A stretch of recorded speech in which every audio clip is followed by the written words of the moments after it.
Kembali bersama saya Andi Shalini dalam Special Program Insurance Forum 2026. Di segmen ini kami akan mengajak Anda untuk membedah evaluasi peluang dan tantangan bisnis asuransi di 2025 dan ekspektasi pada 2026, serta bagaimana juga positioning pemasaran produk unit link (PID) di industri asuransi jiwa di tanah air. Untuk membedahnya lebih komprehensif, sudah hadir di studio CNBC Indonesia Dewan Pengurus Asosiasi Asuransi Jiwa Indonesia, Bapak Albertus Wiroyo. Selamat siang Pak Albert, apa kabarnya Pak? Baik, selamat siang Rasa. Terima kasih sudah meluangkan waktunya Pak. Kita ingin mengetahui lebih lanjut Pak, sebetulnya apa saja milestone yang cukup penting terhadap industri asuransi jiwa sepanjang tahun 2025? Baik, tahun 2025 industri asuransi itu melakukan penguatan fondasi. Kita lihat bahwa yang menjadi fokus selama 2025 adalah bagaimana industri asuransi memperkuat terus tata kelola yang baik, manajemen risiko, dan juga kepentingan konsumen menjadi perhatian utama. Dan dari semua itu kita lihat Sasa bahwa selama tahun 2025 ada hal positif, di mana ada peningkatan jumlah tertanggung sebesar lebih kurang 13%. Sekarang menjadi 150 juta. Nah memang dari 150 juta yang individu hanya 20 juta. Artinya kurang dari 10%. Ini yang menjadi PR bersama. Hal positif yang kedua adalah terkait bahwa lebih banyak regular premi. Jadi premi asuransi itu ada yang regular, ada yang single. Nah regular premi meningkat artinya lebih banyak nasabah-nasabah retail yang memang membutuhkan proteksi asuransi untuk keluarganya. Ini hal-hal positif yang terjadi di 2025. Dengan berbagai capaian sudah diraih di sepanjang tahun 2025, seperti apa sih Pak peluang dan juga tantangan bagi perusahaan asuransi jiwa untuk tumbuh berkelanjutan, kemudian memiliki daya saing yang cukup kuat dan juga tetap sehat? Oke, dari segi peluang ya Mbak Sasa, kita lihat bahwa ada peningkatan yang cukup signifikan untuk literasinya. Di tahun 2025 yang lalu, berdasarkan survei, literasi asuransi naik ke angka 45% dari sebelumnya sekitar 37%. Jadi lumayan kenaikannya. Inklusi juga demikian, naik dari 12% menjadi 28,5%. Itu hal positif, artinya makin banyak masyarakat mengerti dan sadar tentang asuransi. Tapi kalau kita lihat ada gap antara yang tahu literasi dengan yang inklusi, tentunya ini adalah satu peluang juga kita bisa memperkenalkan kepada nasabah kita, masyarakat bahwa tidak saja cukup untuk tahu, tapi ayo ambil aksi untuk beli asuransi untuk melindungi keuangan keluarga. Nah, tentang tantangan. Saya lihat memang kalau literasi bisa ditinggikan ya, tapi kalau menurut saya tantangan yang paling berat adalah tentang kepercayaan masyarakat.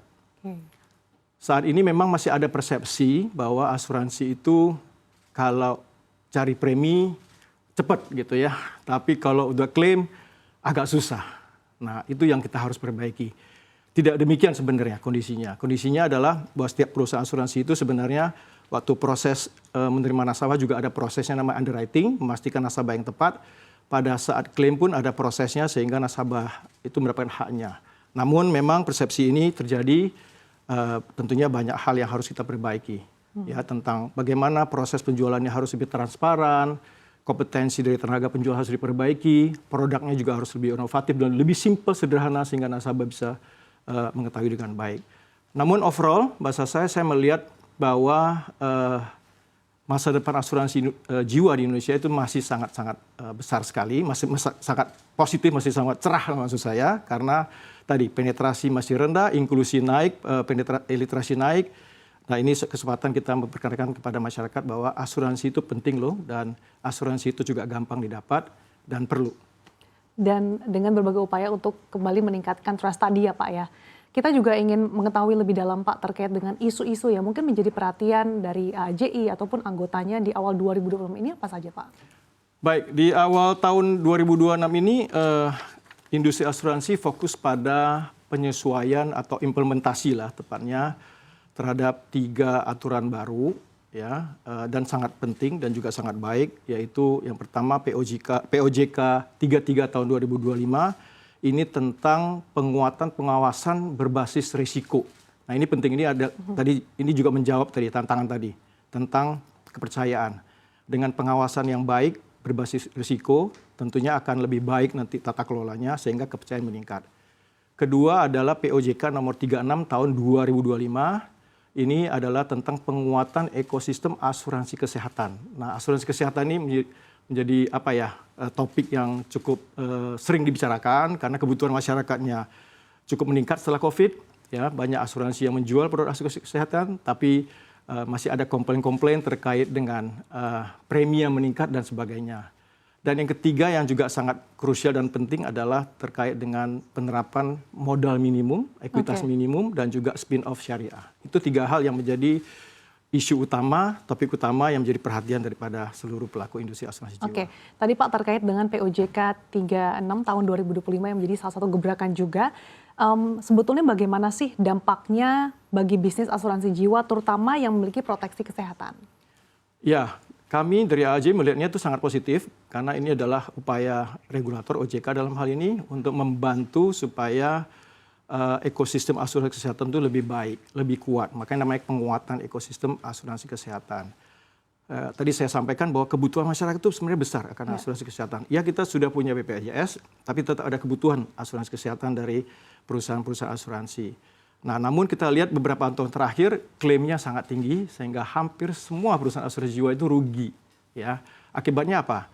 Pilihannya cuma 2, stop menjual atau naikin premi. Nah, yang dilakukan adalah yang kedua, naikin premi. Nah, makanya banyak sekali komplain ya, waduh ini asuransi jiwa ini naikin premi terus. Karena tadi klaim. Nah, kenapa klaim tinggi? Satu, inflasi sih oke lah, itu kan harga barang naik. Tapi juga ada proses yang perlu diperbaiki. Dalam hal misalnya terjadi masih ada overcharge dari rumah sakit tertentu, dokter tertentu, over treatment juga sama. Jadi harusnya treatment segini ditambahin gara-gara nasabah punya asuransi. Itu yang membuat klaim jadi tinggi. Nah, dengan POJK yang baru ini jadi diatur lebih baik, lebih jelas desain produknya, tanggung jawabnya dan lain-lain, sehingga ini menurut saya langkah penting lah untuk kita perbaiki terus ekosistem asuransi kesehatan. Baik.